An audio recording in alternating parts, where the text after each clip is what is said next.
नमस्कार दोस्तों, आपको लगता है कि आपके पास वह हर चीज़ है जो आप चाहते हैं, लेकिन फिर भी आप अधूरा महसूस करते हैं। ऐसा इसलिए है क्योंकि आपकी आत्मा संतुष्टि पाने के लिए तरस रही है। क्या ऑफिस मीटिंग के दौरान की गई एक छोटी सी गलती के कारण आप परेशान हो जाते हैं? क्या आपका ईगो अक्सर आपको माफी मांगने से रोकता है? क्या शादी के कई साल बाद भी आपके रिश्ते में परेशानियां आ रही है? क्या आपके बच्चे बिना डांटे कैसे डिसिप्लिन कर सकते हैं? क्या आपको सोशल मीडिया या टीवी की लत लग गई है? आप जो खाना खाते हैं उसे शरीर का पोषण मिलता है। आज की यह वीडियो आपको बताएगी कि एक मकसद वाली जिंदगी पाने के लिए अपनी आत्मा को पोषण कैसे दे। वीडियो शुरू करने से पहले ऑथर के बारे में कुछ जानते हैं। Richard Templar. रिचर्ड क्रेज का पेन नेम मतलब यह काल्पनिक नाम है। उन्होंने कई सेल्फ डेवलपमेंट बुक्स लिखी है। रिचर्ड ने एक ऐसी बुक सीरीज पब्लिश की है जिनमें प्रोफेशनली और पर्सनली कामयाब होने के लिए 100 रूल्स बताए गए, क्योंकि बुक्स जिंदगी के अलग अलग पहलुओं पर कवर करती है, जिसमें से पेरेंटिंग, प्यार और पैसा शामिल है। उनकी बुक्स को दुनिया भर में पसंद किया जाता है क्योंकि उनके लिखने की अंदाज कुछ ऐसा है जिसे सीधे सीधे सारी बात आसानी से समझ में आ जाती है। चलिए वीडियो को शुरू करते हैं। The rules of life by Richard Templar. एक आदमी को अपनी बीवी के लिए बैग खरीदना पसंद था, लेकिन वो कभी उसके काम नहीं आता था। कभी बैग बहुत छोटा होता था तो कभी जल्दी फट जाता था। उस औरत ने कई बार अपने पति को बताया कि किस तरह का बैग उसके काम आ सकता है और कहा कि वे उसके साथ चलकर बैग खरीदेगी, लेकिन पति ने उसकी बातों को नजरअंदाज कर दिया क्योंकि उसका मानना था कि उसकी पसंद ज्यादा अच्छी होती है। एक बार अपने पति से बहस करने के बजाय उस औरत ने अपनी पसंद का एक बैग खरीदा और अपने पति को गिफ्ट किया। ऐसा करने से पहली बार उस आदमी को एहसास हुआ कि उसके खरीदे गए हैंडबैग उसकी पत्नी के लिए उतने ही बेकार है जितने कि उसकी पत्नी का दिया हुआ बैग उसके लिए था। यह एग्जाम्पल दिखाता है कि अपने लाइफ पार्टनर को अच्छा व्यवहार करना और उसके बात पर ध्यान देना कितना जरूरी है। आज दुनिया तेजी से भाग रही है। हम अक्सर ऐसा महसूस करते हैं जैसे हम दूसरों के साथ सक्सेसफुल होने की रेस में हैं। जिंदगी के चैलेंज के साथ चलते हुए हम अक्सर अपने रिश्ते के किनारे कर देते हैं और भूल जाते हैं कि हम असली इंसानों के साथ डील कर रहे हैं। इनमें इमोशंस होते हैं। हमें अपने पार्टनर का शुक्रगुजार होना चाहिए, उनकी तारीफ करनी चाहिए और प्यार बरसाना चाहिए। इसके बजाय हम अक्सर उनके साथ खराब व्यवहार करते हैं, उन्हें नजरअंदाज करते हैं, ऐसा जताते हैं जैसे बेकार हो, हमारे लिए वो अहमियत ही नहीं रखते हो। हम अपने पार्टनर को हल्के में लेते हैं और उन्हें खुश रखने की कोशिश नहीं करते। अपने रिश्ते में वह जादू फिर से वापस लाने के लिए एक लंबी सांस लीजिए और अपने पार्टनर के साथ उतने ही अच्छे व्यवहार करना शुरू कीजिए जैसा आप उनके साथ अपने रिश्तों की शुरुआत में करते थे। एक नई शुरुआत कीजिए, एक दूसरे के साथ सम्मान और समझ की दया के साथ पेश आइए। दिन में कई बार प्लीज और थैंक यू बोलकर उनकी मेहनत को अप्रिशिएट कीजिए। जब आप उनके साथ हो तो अपना पूरा ध्यान उन पर दीजिए और अपने पार्टनर की तारीफ करने में कभी शर्माइए मत। बिना किसी खास मौके के एक दूसरे को मीनिंगफुल गिफ्ट्स दीजिए। एक दूसरे बीती हुई दिनों के बारे में सवाल पूछकर उनकी जिंदगी में इंटरेस्ट दिखाइए। अच्छा पार्टनर होने का मतलब है अपने पार्टनर के हेल्थ और खुशी का ध्यान रखना। उनके सपनों, उम्मीदों और काम के बोझ को बांटिए। वह जो हॉबीज या एक्टिविटीज पसंद करते हैं उनमें हिस्सा लीजिए। पार्टनर की फिजिकल, इमोशनल और स्पिरिचुअल ज़रूरतें पूरे रिश्ते के दौरान बदलती रहेगी। उनके लिए थोड़ा समय निकालिए और जानने की कोशिश कीजिए कि आपके पार्टनर को किस चीज़ की ज़रूरत है। उन्हें सुनने के लिए मौजूद रहिए और उनकी ज़िंदगी में सच्चा इंटरेस्ट दिखाइए। अपने शब्दों और हरकतों से प्यार जताइए। आपकी मौजूदगी, आपका ध्यान ही आपका प्यार दिखाता है। द फर्स्ट टू से सॉरी। क्या आपने कभी अपने पेरेंट्स से बहस की है, फिर गुस्सा होकर कमरे में चले गए हो और गुस्सा शांत होने पर आपको एहसास हुआ हो कि आप गलत थे, लेकिन आपने पेरेंट्स से माफ़ी मांगने में शर्म महसूस हुई, इसलिए आपने अपना पहला कदम उठाने तक नहीं इंतजार किया। जैसे ही आपको पेरेंट्स आपसे बात करते हैं तो आपको ऐसा महसूस होता है जैसे आप बहस कभी नहीं हुई थी, लेकिन सवाल यह है कि आप बातचीत की शुरुआत क्यों नहीं कर पाए। सॉरी एक छोटा सा शब्द है, लेकिन कुछ लोगों के लिए सबसे मुश्किल शब्द है। पहले तो सॉरी बोलना सीखिए। इससे फर्क नहीं पड़ता कि किसी ने डिस्कशन शुरू की, डिस्कशन किस बात को लेकर हुई, कौन जीता, आपने सामने वाले से पहले माफ़ी मांग लेनी चाहिए। अनबन को ख़त्म करने के लिए खुद पहल करने में कोई शर्म मत कीजिए। माफ़ी मांगने से आपकी इज्जत का कोई नुकसान नहीं पहुंचेगा। सॉरी बोलने से अब आपको सेल्फ रिस्पेक्ट को चोट नहीं पहुंचती, आप कमज़ोर नहीं हो जाते या आपको इससे कोई खतरा नहीं होता। अपनी गलती मानना एक पावरफुल क्वालिटी है जो आपके पास हो सकती है। गलतियां सभी करते हैं, इससे फ़र्क नहीं पड़ता कि प्रॉब्लम छोटी है या बड़ी। भले ही शुरुआत में आपकी गलतियां न रही हो, लेकिन एक दो छोटी गलतियां आपने भी की होंगे। आप ऐसी सिचुएशन के लिए माफ़ी मांग सकते हैं जो ज़्यादा मैच्योरली हैंडल की जा सकती थी, या डिस्कशन को बहस बनाने के लिए माफ़ी मांग कर सकते हैं। आने वाले माफ़ी मांगने का इंतजार मत कीजिए। अपनी गलती न हो पर भी माफ़ी मांगना मैच्योर हो कहलाता है। अंदर से समझदार, दयालु और बड़े दिल वाला बनिए, इससे आपको अच्छा महसूस होगा। माफ़ी मांगने के कई फायदे होते हैं। यह एक शब्द है आपके सामने वाले के बीच में तनाव को ख़त्म कर देता है, गलतफहमी को शांति से मिटा देता है और दूसरों के लिए बुरी फीलिंग्स को दूर कर देता है। हो सकता है कि आपका एटीट्यूड देखकर आपके पार्टनर को भी समझ आए जब आप माफ़ी मांगते हैं तो आप उस पर गलत काम के लिए माफ़ी नहीं मांग रहे हैं, तो शायद आपने कोई की ही नहीं हो। आप बस बहस करने के लिए माफ़ी मांग रहे हैं। माफ़ी मांगिए क्योंकि आपने इतना सब्र खो दिया है और बहस कर रहे थे। इस बात के लिए शर्मिंदा फील कीजिए कि आप मैच्योर नहीं थे और सिचुएशन से ज़्यादा समझदारी से हैंडल नहीं कर पाए। इसलिए बचकाना, बदतमीजी या जिद्दी होने के लिए शर्मिंदा महसूस कीजिए, माफ़ी मांगने के लिए नहीं। पिछली छुट्टी में मिलने के बाद आपने अपने भाई या बहनों से बात की या उनसे मिले, या फिर आप उसे तब तक टालते रहे जब तक कि बात करना अजीब न लगने लगे। इस भागती हुई जिंदगी के बीच अपने करीबी लोगों को नज़रअंदाज कर देना बहुत आसान है। आप अपने दोस्तों और भाई बहनों से बातचीत करना भूल जाते हैं। आप बहुत ज़्यादा बिजी थे, इसलिए आप उनके बर्थडे या स्पेशल इवेंट को भूल जाते हैं। ऐसा इसलिए नहीं है कि आप उससे प्यार नहीं करते या वो आपके लिए मायने नहीं रखते। ऐसा इसलिए है क्योंकि आप अपने डेली लाइफ में बहुत ज़्यादा खोए हुए थे, की कमी महसूस करते हैं और शिकायत करते हैं कैसे आप दोनों एक दूसरे को टच में नहीं रह पाए। लेकिन आप अपने शेड्यूल को समय निकालने की पहल नहीं करते। जल्दी ही बहुत समय बीतता जा रहा है, बहुत देर होती जा रही है। बच्चों के पेरेंट्स अक्सर थका हुआ महसूस करते हैं। अगर आप एक पेरेंट है तो हो सकता है कि आप विक्टोरियन ट्रेडिशन चाहते हो, जहां एक नैनी बच्चों को बिस्तर के लिए तैयार करती हो और आप बस सोने से 1 घंटा पहले बच्चों से मिल लेते हैं। यह सुनने में अच्छा लगता है क्योंकि तब आप अपने बच्चों से सिर्फ 1 घंटे के लिए मिल पाते हैं और आपको दिन भर उनका ख्याल नहीं रखना पड़ता। लेकिन आपके बच्चे आपको ऐसा नहीं चाहते। ये उनकी अच्छी यादें नहीं होगी क्योंकि आप इतने बिजी थे कि उनकी ज़िंदगी का हिस्सा नहीं बन पाए।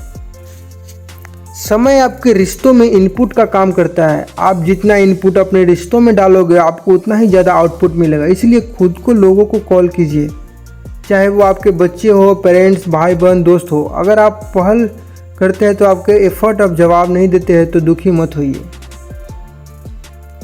अगर आप अपने करीबी लोगों से जुड़े रहेंगे तो आप एक गिल्टी फ्री लाइफ जिएंगे।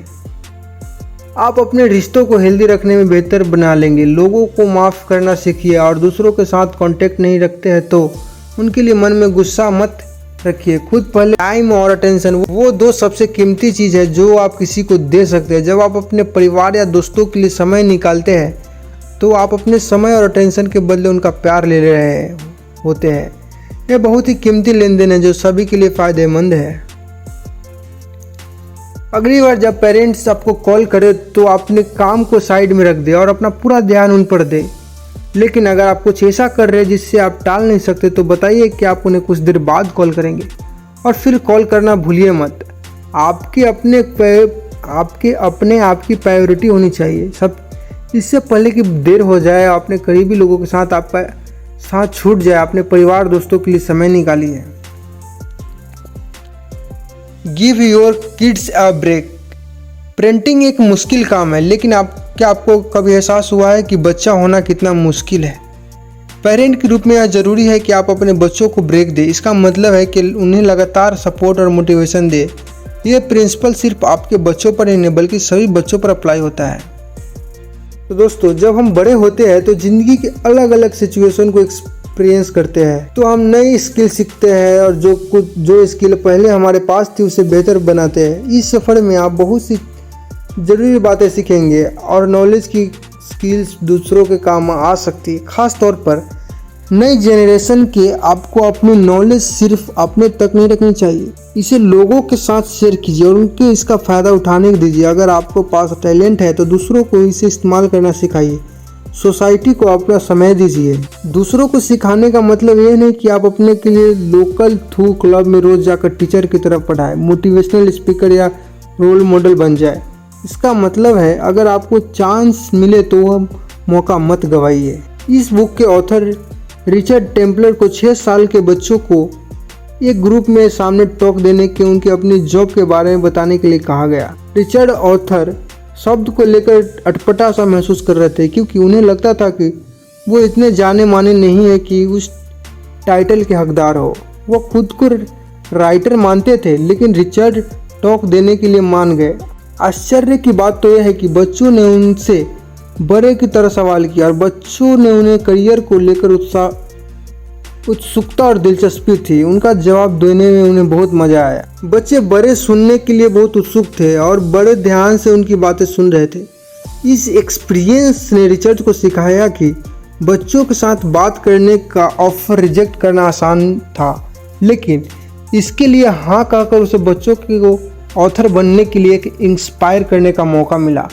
नहीं जानते हैं कि आपका इंकरेजमेंट दूसरे लोगों के लिए कितना मायने रखता है। यह रूल काम की जगह पर भी अप्लाई होता है। कंपटीशन के इस दौर में आप आसानी से यह माइंडसेट डेवलप कर सकते हैं कि आपके पास दूसरे से ज़्यादा नॉलेज हो। आपकी डिमांड इसलिए ज़्यादा है क्योंकि आपके पास ऐसी स्किल है जो दूसरे के पास नहीं है, लेकिन यह माइंडसेट आपकी और आपकी टीम के लिए नुकसानदायक है। आपको अपने नॉलेज को शेयर करना चाहिए, दूसरों की मदद करनी चाहिए ताकि आपकी टीम कामयाब हो सके। तो अपने एक्सपर्ट स्किल दिखाने के लिए बहुत ज़्यादा उत्सुक है तो आप काम को बोझ तले दबा सकते हैं। याद रखिए, दुनिया के सबसे सक्सेसफुल लोग एक्टिव होकर कम्युनिटी को कुछ न कुछ सिखाते हैं, अपने नॉलेज को शेयर करते हैं। हो सकता है कि आप दूसरों को सिखाने के लिए आसी या घमंड महसूस कर सकते हैं। याद रखिए कि आपकी नॉलेज कोई ऐसा राज नहीं है जिससे छुपाया रखने की ज़रूरत है। लोगों को आपसे सीखने दीजिए ताकि वह भी अपनी ज़िंदगी में सक्सेसफुल हो पाए। इससे फ़र्क नहीं पड़ता कि आपके पास कौन सी स्किल है। अपने नॉलेज को मामूली मत समझिए, असल में इसका उल्टा है। इसलिए अपने नॉलेज और समय के जरिए हेल्पफुल बनिए। अगर आपके पास कई टैलेंट स्किल है तो उसे शेयर कीजिए। आपको सोशल मीडिया पर ट्रैवलर्स की हाइकिंग वीडियो देखना पसंद करते हो या फिर सेलिब्रिटीज़ के लाइफ के स्टाइल को देखना जहां अपने बड़े बड़े आलीशान बगीचे का ध्यान रखते हैं, अच्छा खाना खाते हैं, आपकी पसंद चाहे जो भी हो, आप वैसे ही ज़िंदगी पाना चाहते हैं। लेकिन क्या आप अपने फ़ोन और टीवी से हटकर इसमें इन्वॉल्व होना चाहते हैं? इन्वॉल्व होने का मतलब है कि असली दुनिया का हिस्सा बनना और इसमें इंटरेस्ट लेना। टेक्नोलॉजी के कारण हम सभी आज वर्चुअल एज में जी रहे हैं। हम हमेशा शो देखते हैं या फिर सोशल मीडिया पर गॉसिप पढ़ते हुए अपने फ़ोन से चिपके रहते हैं। हम अपने स्क्रीन पर परफेक्ट लाइफ को स्टैंडर्ड देखते हैं, लेकिन हम अक्सर भूल जाते हैं कि हमारे आसपास इतनी बड़ी दुनिया है जिसे हम अभी तक एक्सप्लोर भी नहीं किया है। दुनिया अनगिनत अजूबों, एक्साइटिंग मौक़ों, पॉजिटिव एनर्जी और एक्सपीरियंस से भरी हुई है। आपको इसमें इन्वॉल्व होने और इस हिस्सा बनने की ज़रूरत है। सोफे पर बैठकर टीवी देखना आपको कंफर्ट जोन में रखता है। असली दुनिया को एक्सप्लोर करना नया, अनजाना और डरावना लग सकता है, लेकिन नए अनुभव आपको जिंदा होने तक एहसास देता है। यह एक आम नज़रिया है कि बूढ़े हो जाते हैं तो समय तेज़ी से गुजरने लगता है, लेकिन सच्चाई यह है कि समय तब भी जल्दी गुजरता है जब आप बेकार का काम करते हुए अपना समय बर्बाद करते हैं। जैसे आप टीवी शो का एक एपिसोड देखते हैं, तो आपको एहसास भी नहीं होता है कि 1 घंटा गुजर गया, लेकिन जब आप अपनी असली दुनिया को एक्सपीरियंस करते हैं तो आपको लगता है कि समय कितना लंबा हो गया है। तभी घंटों भी मिनटों की तरह लगते हैं। जैसे आप ढलती हुई सूरज को देखते हैं तो ऐसा लगता है जैसे समय रुक सा गया है। इसलिए आप अद्भुत और खूबसूरत नज़ारे को हर एक पल एंजॉय करते हैं। इन्वॉल्व होने का मतलब है असली दुनिया को दूसरों की नज़र से देखना, देखकर अपनी खुद की आंखों को देखना, एक्सपीरियंस करना। जैसे आप अपने आसपास के लोगों से बात कर सकते हैं और उनकी ज़िंदगी का कहानियाँ सुन सकते हैं। आप दूसरों के साथ काम करके प्रॉब्लम को एक साथ सुलझाकर सोसाइटी की मदद कर सकते हैं। आप अपनी इच्छाओं के बारे में ख्याली पुलाव बनाने के बजाय उन पर काम कर सकते हैं। दौलत किसी सक्सेस को डिफाइन नहीं करता। इंसान तब सक्सेसफुल होता है जब वो संतुष्ट और खुश होता है। कई सक्सेसफुल लोगों की ऐसी हॉबीज होती है जिससे वे पैसों नहीं कमाते। इन एक्टिविटी में इसलिए हिस्सा लेते हैं क्योंकि यह उन्हें खुशी देता है। ये लोगों की मदद करते हैं और उन्हें इंकरेज कर पाते हैं। आप इनके नक्शे कद पर चल सकते हैं, क्लब या कोई फाउंडेशन ज्वाइन कर सकते हैं। आप वॉलंटियर या मेंटरिंग एक्टिविटीज़ कर सकते हैं। आखिर में असली दुनिया में शामिल होने से आप अपनी ज़िंदगी में संतुष्ट महसूस करेंगे। तो दोस्तों अब बारी आती है कैलकुलेशन की। इस समरी में बताए गए प्रिंसिपल इतने कमाल के हैं कि इन्हें आप ज़िंदगी के सभी पहलुओं में इस्तेमाल कर सकते हैं। सबसे पहले आप सिखा सकते हैं कि सबसे पहले आपने सीखा कि कैसे आपको शो ऑफ करने से बचना है। लोगों को अपने ग्रोथ के बारे में मत बताइए, वो खुद ही नोटिस करेंगे क्योंकि उन्हें आप में वह बदलाव खुद ब खुद नजर आने लगेगा। दूसरा, आपने सीखा कि बूढ़े होने का मतलब ज़्यादा समझदार होना नहीं होता। आप एक्सपीरियंस के साथ बूढ़े हो रहे हैं। यह इस बात पर डिपेंड करता है कि आप गलतियाँ कितना ज़्यादा सीखना चाहते हैं। गलतियाँ होना नेचुरल है और नए एक्सपीरियंस डिस्कवर करने का सबसे अच्छा तरीका है। तीसरा, आपने सीखा कि आपको अपने पार्टनर की ओर सपोर्टिव होना चाहिए। उसे कंट्रोल करने की या उसकी पाबंदी लगाने की कोशिश नहीं करनी चाहिए। चौथा, आपने सीखा कि लॉन्ग टर्म रिलेशनशिप के लिए आपको पार्टनर से दोस्ती करना है। छोटी छोटी चीज़ों के जरिए प्यार जताना बहुत ज़रूरी है। पांचवा, आपने सीखा कि माफ़ी मांगने से कोई शर्म की बात नहीं है। बहस में कौन सही है कौन गलत था, इस बारे में अपनी बात ऊपर रखने की बजाय आपको पहले माफ़ी मांगनी चाहिए। छठा, आपने अपने करीबी लोगों को यह दिखाना सीखा कि आपकी प्रायोरिटी, चाहे आप जितने भी बिजी हो उनके लिए समय निकालिए। सातवां, आपने सीखा कि अपने बच्चों को इनकरेज कैसे करना है और वे एक्टिविटीज़ करना चाहते हैं उसके लिए उन्हें सपोर्ट कैसे करना है। आठवां, आप अपने समय और नॉलेज देने वाले इंसान बनना सीखा। आपने दुनिया से जो सीखा उसे लौटाने की कोशिश कीजिए। आखिर में, अपने वर्चुअल वर्ल्ड के बजाय असली ज़िंदगी में इन्वॉल्व होना और प्रेजेंट में जीना सीखिए। अपनी मेंटली या नज़रिए में सिंपल से बदलाव आपकी ज़िंदगी को ज़्यादा मीनिंगफुल और खुशहाल बना सकते हैं। अपने पार्टनर, परिवार, दोस्तों और सोसाइटी के साथ अपने रिश्ते या मेलजोल को इम्प्रूव करने के लिए इन रूल्स को अप्लाई कीजिए। जिंदगी को एंजॉय कीजिए और हर पल को भरपूर जीना सीखिए। तो दोस्तों फाइनली अगर आप इस वीडियो के एंड तक पहुंच गए हैं तो बहुत बहुत धन्यवाद। बहुत ही कम लोग होते हैं जो नॉलेज के ऊपर टाइम इन्वेस्ट करते हैं, वरना आप कहीं और भी तो टाइम वेस्ट कर सकते थे। दोस्तों जल्दी आपसे दोबारा मिलेंगे एक नई समरी के साथ। जय हिंद, धन्यवाद।